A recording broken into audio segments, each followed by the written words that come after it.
I'm sure you've heard that Arkansas farmers are about to go bankrupt because of the tariffs. But this is what they voted for. Like, not only did they fail an open book test, we gave them the answers. They don't like politicians and they wanted small government. So they hired a reality star who ran, what was it, 4 casinos into the ground. That's like hiring Guy Fieri to run an airport. Actually, that's a bad comparison because Guy Fieri was actually a good businessman. Trump ran casinos into the ground. And I don't know if you know much about casinos, but they're not typically a business that doesn't make money. It's literally where people go to throw their money away. But no, they were always saying, Trump's a businessman, he'll fix the economy. Yeah, and Jeffrey Dahmer was a chef, but you don't invite him to dinner. They wanted a straight shooter. Congrats, you got one. And he shot you straight in the face and then blamed it on China. You'd hear them say, we need to go back to the way America used to be. Yeah, you did. Now your farm's gonna be auctioned off like it's 1932. I mean, you brought back full Depression-era cosplay. But I mean, hey, one woman's emails were too fishy and the other one's laugh was weird. Guess who just got the tea about what's going over on MAGA sides, specifically with the farmers in Arkansas. Child, them Trump tariffs is kicking their asses so bad that at the most recent NEA meeting, representative assembly that took place on Friday, the farmers in Arkansas all collectively broke down in prayer. They started calling on to God. They started calling on to God because they cannot trust that Donald Trump is actually going to keep his word. See, the big beautiful bill, which a lot of these Arkansas farmers voted for, and the Trump administration is currently renaming because it did not accurately describe what was in the bill, promised a lot of the people in the agriculture industry benefits that a lot of these businesses will not live to see as they all take effect in 2026, 2027. Late 2026 and early 2027 to be exact. But like I stated, a lot of those businesses will not be around long enough to see it come into fruition. Apparently around that time, a quarter of the farming industry in Arkansas will be out of business. And y'all already know that I always come with the evidence. I always have the clip. So stay tuned for the clip provided by ABC7. The government steps in to save them. Farmers had no one to turn to but God. It's all they're closer to daily meetings on the server because we daily hear earth every day. You know, we're hurting anymore. We can't deal with what's happening to us. Dear Lord, we are hurting here, Lord. We can't help what has happened to us. You actually could have helped it because you could have voted against it. Y'all could have voted for Kamala, but like you stated, she has a weird laugh. And here's a screenshot of the article. You can go and find it. Let's read along to the title. People have little sympathy for the Arkansas farmers who are asking Trump for emergency funding to save their farms. And because they can't trust on Trump to actually come through with these emergency funds, they started praying. I probably should have highlighted what I'm about to read, but it's in quotations at the top.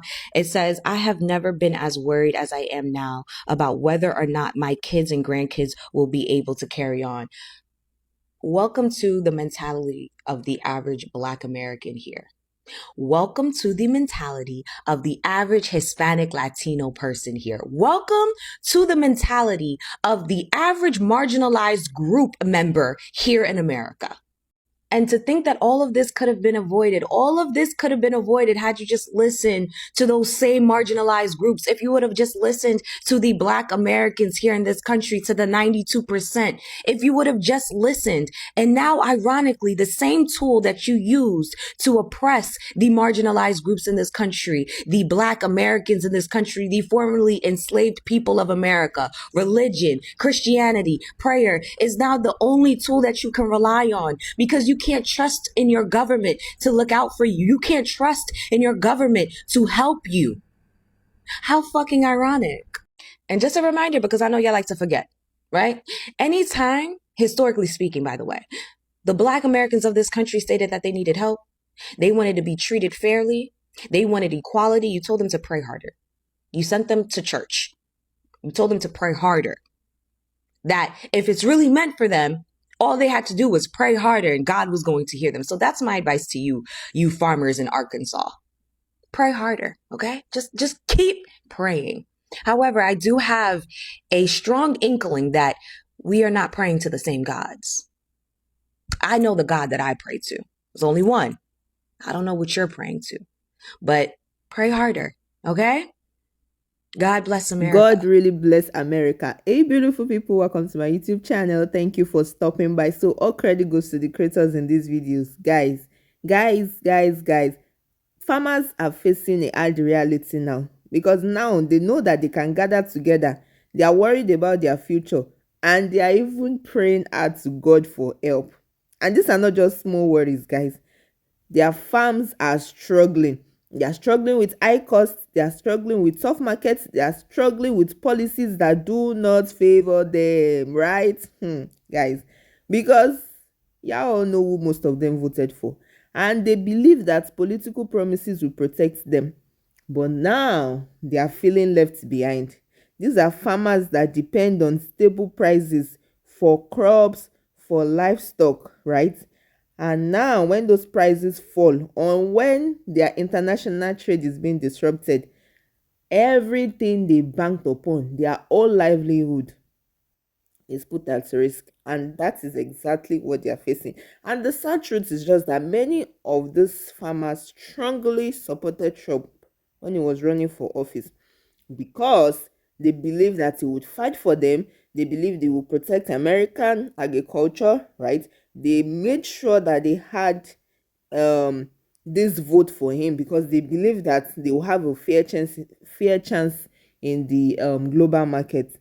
And now all these promises seem like something that is not forthcoming.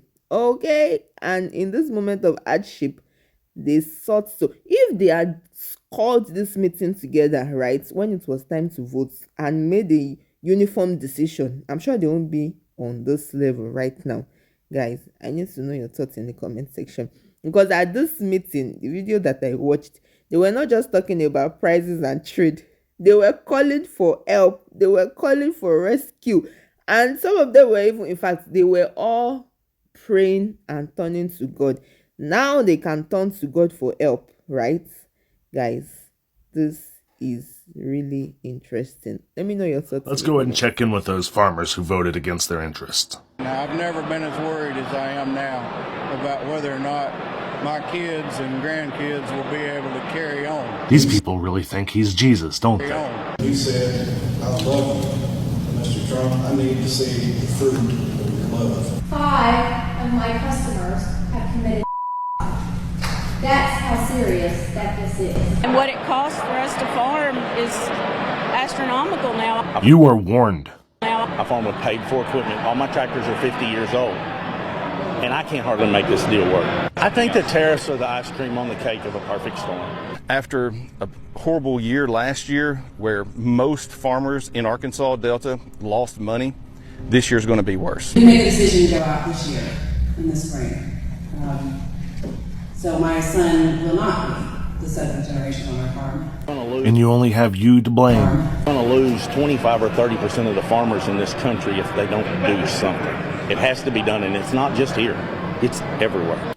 And this is what happens when you don't listen to experts, analysts like myself, and everybody else who had been warning against the consequences of trade wars and tariffs from a con man who doesn't know how to run a business.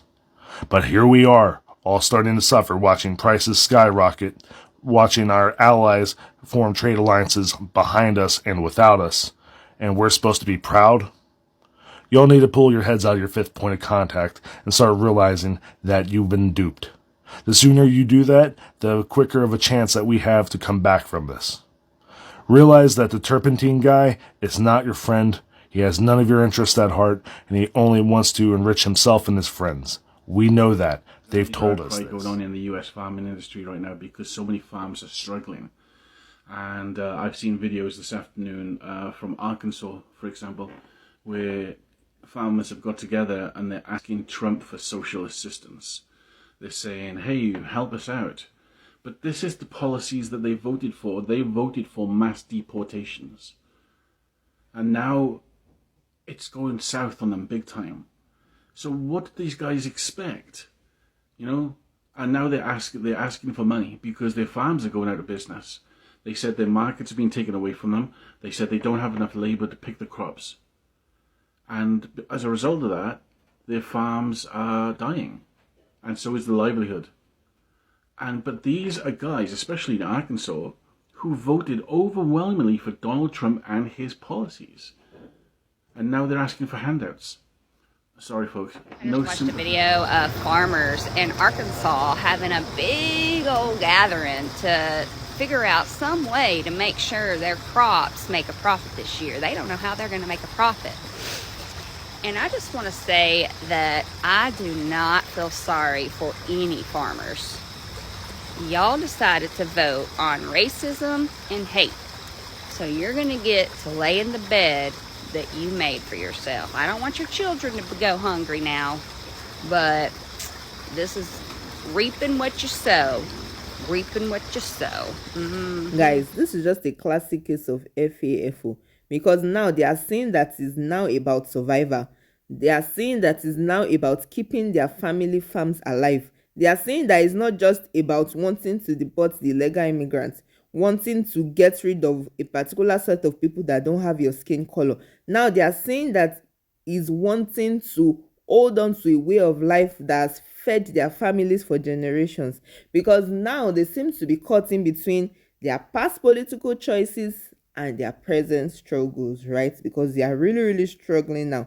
And the thing is that they gave their trust, they gave their votes, and now they are forced to face the consequences of their choice. Okay, instead of them to be prospering, to be selling, to be shipping, and all of that, to have workers on their farm and everything to be going on smoothly, they are facing desperation. Guys, I need to know your thoughts in the comment section, because this is not just about these farmers, it's not just about their crops, it's not just about their cattle, it's about these people, these farmers that put their faith in politics only to find themselves facing the harsh truth of broken promises, guys. Because all this their gathering, all these their prayers could have been avoided, and this has just shown how desperate they are and how bad the situation is, guys. Because the truth of the matter is just that when politics, right, and policies fails, is only the ordinary people that will pay the price. And Arkansas farmers are learning their tough lesson. They are learning that leaders can make promises, but the land, the markets, reality will come creeping in, and only those things will determine the outcome, whether it's gonna be good or whether it's gonna be bad. Guys, I need to know your thoughts in the comments. Let me know. I really want to hear from you. And if you have found value in this video, don't forget to like, share, and subscribe, and I'll definitely see you in my next video. Please stay safe. Mental health is important. Ciao.